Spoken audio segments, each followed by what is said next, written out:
Pada kesempatan ini saya hanya angkat satu hal saja berkaitan juga dengan bacaan pertama, yaitu tentang tim kerja dalam pewartaan, dalam perutusan.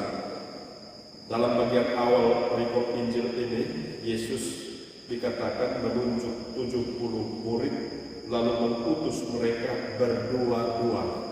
Perutusan para murid selalu dalam tim kerja yang membuat mereka saling menopang satu sama lain, saling melengkapi satu sama lain dalam memberi kesaksian. Tadi saya sudah singgung tentang kesaksian dua orang, itu kesaksian yang diterima dibanding dengan satu orang. Maka kesaksian ini dua orang sangat penting, tetapi yang satu yang bisa diangkat juga dalam proses ini adalah bagaimana tim kerja yang membuat para utusan itu saling melengkapi di dalam karya keputusan.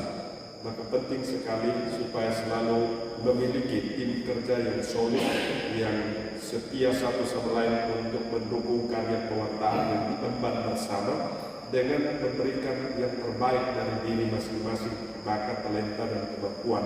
Dan itulah yang ditunjukkan oleh Lukas dalam bacaan pertama yang kita rayakan hari ini.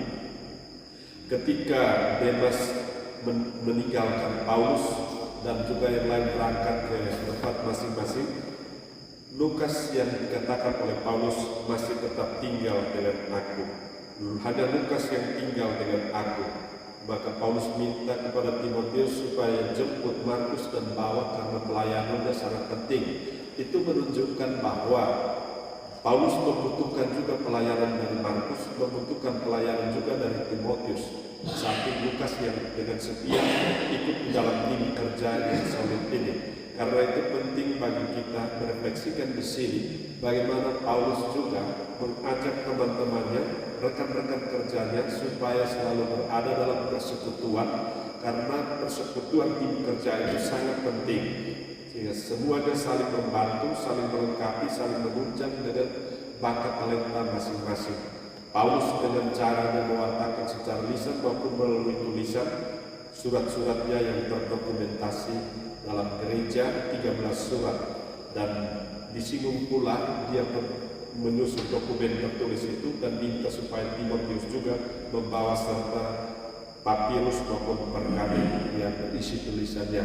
Sedangkan Lukas kita ketahui bahwa dia menulis dua karya besar, yaitu Injil Lukas dan Kisah Para Rasul. Injil Lukas berbicara tentang Yesus yang berkarya sampai terangkat ke surga, sementara Kisah Para Rasul berkisah tentang sejarah awal gereja sampai perutusan Paulus di Roma.